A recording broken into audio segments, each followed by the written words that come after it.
ಶಾರದಾ ಶಾರದಾಂ ಭೋಜವದನಾ ವದನಾಂಬುಜೇ ಸರ್ವದಾ ಸರ್ವದಾಸ್ಮಾಕಂ ಸನ್ನಿಧಿಂ ಸನ್ನಿಧಿಂ ಕ್ರಿಯಾತ್. ಸಮಸ್ತ ವೀಕ್ಷಕರಿಗೂ ಜನವರಿ ತಿಂಗಳ ವೃಷಭ ರಾಶಿಯ ಮಾಸ ಭವಿಷ್ಯದ ಕಾರ್ಯಕ್ರಮಕ್ಕೆ ಸುಸ್ವಾಗತ. ನಾವು ಮೊದಲಿಗೆ ಈ ಮಾಸದಲ್ಲಿ ನಡೆಯುವಂತಹ ಗ್ರಹಗಳ ಬದಲಾವಣೆಗಳ ಬಗ್ಗೆ ತಿಳಿದುಕೊಳ್ಳೋಣ. ಬುಧ ಗ್ರಹ 4ನೇ ತಾರೀಕಿನಂದು ಧನಸ್ಸು ರಾಶಿಗೆ, 24ನೇ ತಾರೀಕಿನಂದು ಮಕರ ರಾಶಿಗೆ, ರವಿಗ್ರಹ 14ನೇ ತಾರೀಕಿನಂದು ಮಕರ ರಾಶಿಗೆ, ವಕ್ರವಾದಂತಹ ಕುಜಗ್ರಹ 21ನೇ ತಾರೀಕಿನಂದು ಮಿಥುನ ರಾಶಿಗೆ, ಶುಕ್ರಗ್ರಹ 28ನೇ ತಾರೀಕಿನಂದು ಮೀನ ರಾಶಿಗೆ ಪ್ರವೇಶವನ್ನು ಮಾಡ್ತಾ ಇರುವಂಥದ್ದು. ಇದಿಷ್ಟು ಕೂಡ ಈ ಮಾಸದಲ್ಲಿ ನಡೆಯುವಂತಹ ಪ್ರಮುಖವಾದ ಗ್ರಹಗಳ ಬದಲಾವಣೆ. ಈಗ ಇದನ್ನೆಲ್ಲ ಆಧರಿಸಿ ನಾವು ವೃಷಭ ರಾಶಿಯವರಿಗೆ ಈ ಜನವರಿ ತಿಂಗಳಲ್ಲಿ ಯಾವ ರೀತಿಯಾದಂತಹ ಫಲ ಪ್ರಾಪ್ತಿಯಾಗಲಿದೆ ಅಂತ ಹೇಳಿ ಒಂದೊಂದಾಗಿ ನೋಡ್ತಾ ಹೋಗೋಣ. ಮೊದಲನೇದಾಗಿ, ಪಿತ್ರಾರ್ಜಿತವಾದ ಆಸ್ತಿಯ ವಿಚಾರದಲ್ಲಿ ಏನಾದರೂ ವಿವಾದಗಳು ಇದ್ದಂತಹ ಪಕ್ಷದಲ್ಲಿ ಅದೆಲ್ಲ ಬಗೆಹರಿಯುವುದಕ್ಕೆ ಈ ಮಾಸದಲ್ಲಿ ಅತ್ಯಂತವಾಗಿ ಅವಕಾಶ ಇದೆ.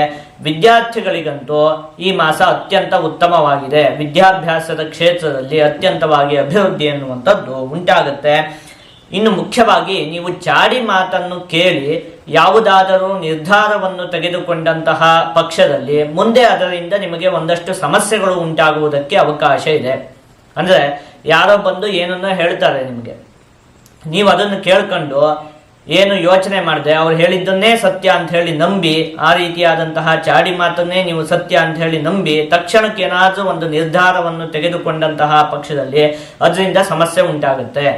ಹಾಗಾಗಿ ಏನು ಮಾಡ್ಬೇಕು ಹೇಳಿ, ನೀವು ಯಾರು ಏನೇ ಹೇಳಿದ್ರು ಕೂಡ ಅದನ್ನು ತಕ್ಷಣಕ್ಕೆ ನಂಬುವುದಕ್ಕೆ ಹೋಗಬಾರ್ದು. ನೀವು ಒಂದ್ಸಲ ಪರಾಮರ್ಶೆಯನ್ನು ಮಾಡಬೇಕು, ಆಯ್ತಾ? ಯಾರೋ ಹೇಳಿದ್ದು ಚಾಡಿ ಮಾತನ್ನ ನಂಬಿಕೊಂಡು ತಕ್ಷಣಕ್ಕೆ ಯಾವುದೇ ಒಂದು ನಿರ್ಧಾರವನ್ನು ತೆಗೆದುಕೊಳ್ಳುವುದಕ್ಕೆ ಹೋಗಬೇಡಿ. ಇನ್ನು ನಿಮ್ಮನ್ನು ನೀವು ಈ ಮಾಸದಲ್ಲಿ ಅತಿ ಹೆಚ್ಚಾಗಿ ಸಮಾಜ ಸೇವೆಯಲ್ಲಿ ತೊಡಗಿಸಿಕೊಳ್ತೀರಿ. 4 ಜನಕ್ಕೆ ಏನೋ ಒಂದಷ್ಟು ಸಹಾಯ ಮಾಡುವಂತಹ ಕೆಲಸಗಳಲ್ಲಿ ನಿಮ್ಮನ್ನು ನೀವು ತೊಡಗಿಸಿಕೊಳ್ತೀರಿ. ಅದರಿಂದ ನಿಮಗೆ ಮಾನಸಿಕವಾದಂತಹ ನೆಮ್ಮದಿ ಎನ್ನುವಂಥದ್ದು ಪ್ರಾಪ್ತಿಯಾಗುತ್ತೆ. ಒಂದಷ್ಟು ಅನಿರೀಕ್ಷಿತವಾದಂತಹ ಉಡುಗೊರೆಗಳು ಪ್ರಾಪ್ತಿಯಾಗುವುದಕ್ಕೆ ಅವಕಾಶ ಇದೆ.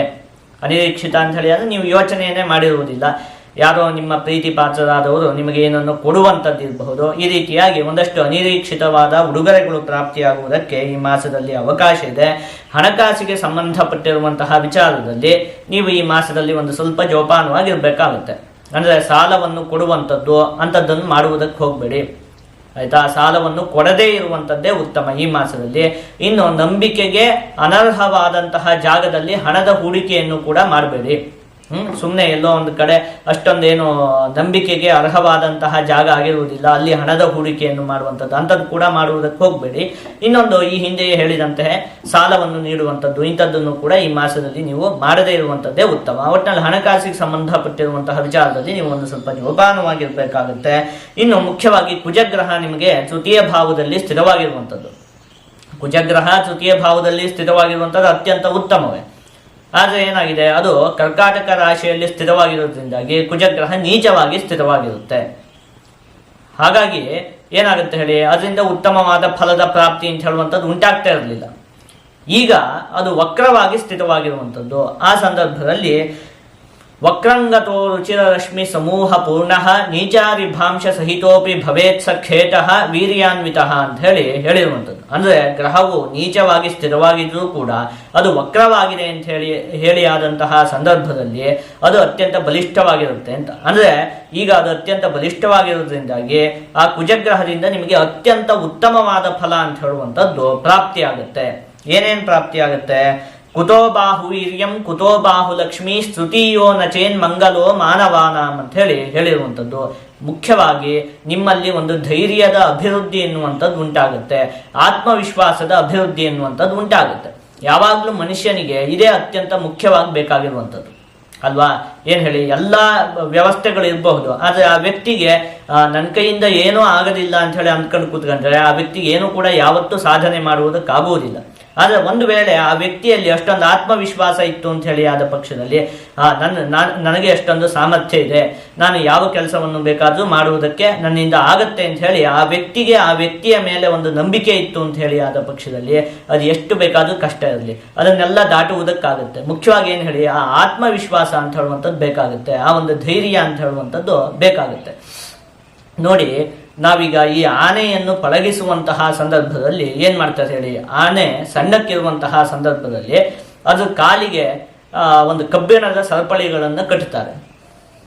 ಅವಾಗ ಏನ್ ಮಾಡುತ್ತೆ, ಅದು ತುಂಬಾ ಒಂದು ಗಟ್ಟಿಯಾಗಿ ಕಟ್ಟುತ್ತಾರೆ. ಆ ಸಂದರ್ಭದಲ್ಲಿ ಅದು ತಪ್ಪಿಸಿಕೊಳ್ಳುವುದಕ್ಕೆ ನೋಡುತ್ತೆ, 4-5 ಸಲ ಕಾಲನ್ನೆಲ್ಲ ಎಳೆಯುತ್ತೆ, ಅದು ತಪ್ಪಿಸಿಕೊಳ್ಳುವುದಕ್ಕೆ ನೋಡುತ್ತೆ. ಅವಾಗ ಒಂದನೇದಾಗಿ ಅದು ಇನ್ನೂ ಸಣ್ಣ ಇರುತ್ತೆ, ಅಷ್ಟೊಂದೇನು ಸಾಮರ್ಥ್ಯ ಇರುವುದಿಲ್ಲ. ಎರಡನೇದಾಗಿ ತುಂಬಾ ಸರಪಳಿಗಳನ್ನು ಕೂಡ ಕಟ್ಟಿರ್ತಾರೆ. ಅದು ಒಂದಷ್ಟು ಪ್ರಯತ್ನ ಮಾಡುತ್ತೆ, ಅದಕ್ಕೆ ಅನಿಸ್ಬಿಡುತ್ತೆ ಇದರಿಂದ ತಪ್ಪಿಸ್ಕೊಳ್ಳೋದಕ್ಕೆ ಆಗುವುದಿಲ್ಲ ಅಂತ. ಅದು ಹಾಗೆ ಅಂದ್ಕೊಂಡು ಬಿಡುತ್ತೆ. ಅದು ದೊಡ್ಡ ಆದ್ಮೇಲೂ ಕೂಡ ಒಂದೇ ಸರಪಳಿಯಲ್ಲಿ ಕಟ್ಟಿ ಹಾಕಿದ್ರು ಕೂಡ ಅದು ಏನಂತ ಅಂದ್ಕೊಂಡಿರುತ್ತೆ, ನನ್ನಿಂದ ಅಷ್ಟೊಂದು ಸಾಮರ್ಥ್ಯ ಇಲ್ಲ ಅಂತ ಹೇಳಿ ಅಂದ್ಕೊಂಡಿರುತ್ತೆ. ಹಾಗಾಗಿ ಅದರಿಂದ ತಪ್ಪಿಸ್ಕೊಂಡು ಹೋಗುವುದಕ್ಕೆ ಪ್ರಯತ್ನನೇ ಮಾಡುವುದಿಲ್ಲ. ಅದು ಮನಸ್ಸಲ್ಲೇ ಅದು ಹಾಗೆ ಅಂದ್ಕೊಂಡಿರುತ್ತೆ. ಹಾಗೆ ಒಬ್ಬ ಮನುಷ್ಯ ಯಾವತ್ತೂ ಕೂಡ ನನ್ನ ಕೈಯಿಂದ ಏನೂ ಆಗೋದಿಲ್ಲ ಅಂತ ಹೇಳಿ ಅಂದ್ಕೊಂಡು ಕುತ್ಕೊಂಡ್ಬಿಟ್ರೆ ಅವನ ಕೈಯಿಂದ ಏನೂ ಕೂಡ ಸಾಧನೆ ಮಾಡುವುದಕ್ಕಾಗುವುದಿಲ್ಲ.